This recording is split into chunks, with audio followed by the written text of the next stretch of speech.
లోక్సభ ఎన్నికల్లో గెలుపుతో జోష్ మీదున్న తెలంగాణ బీజేపీలో సన్మానాల ముచ్చట చిచ్చు రాజేసిందట. ఇంతకీ ఈ చిచ్చుకు దారితీసిన కారణాలేంటి? తెలంగాణలో 8 ఎంపీ స్థానాలు గెలిచి ఉత్సాహంగా ఉంది రాష్ట్ర బీజేపీ. కిషన్ రెడ్డి, బండి సంజయ్లకు కేంద్ర కేబినెట్ లో చోటు దక్కడంతో అది మరింత ఎక్కువైంది. ఆ ఉత్సాహంతోనే ఎల్లుండి రాష్ట్రానికి వస్తున్న 2 నేతలకు ఘనంగా సన్మానం చేయాలని నిర్ణయించారు పార్టీ నేతలు. బేగంపేట్ ఎయిర్పోర్ట్ నుంచి పార్టీ ఆఫీస్ దాకా భారీ ఊరేగింపు నిర్వహించాలని నిర్ణయించారు. 19వ తారీఖు రోజు బేగంపేట విమానాశ్రయానికి వారు ఢిల్లీ నుంచి రావడం జరుగుతుంది.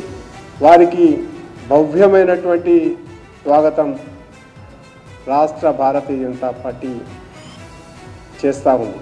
అయితే ఈ సన్మానం ముచ్చటే పార్టీలో ముసలం పుట్టిస్తుందట. సన్మానం కేంద్ర మంత్రులకే పరిమితం చేయొద్దంటున్నారు కొందరు పార్టీ నేతలు. రాష్ట్రం నుంచి గెలిచిన పార్టీ ఎంపీలందరికీ సన్మానం చేయాలని పార్టీ వర్గాల్లో చర్చ జరుగుతుందట.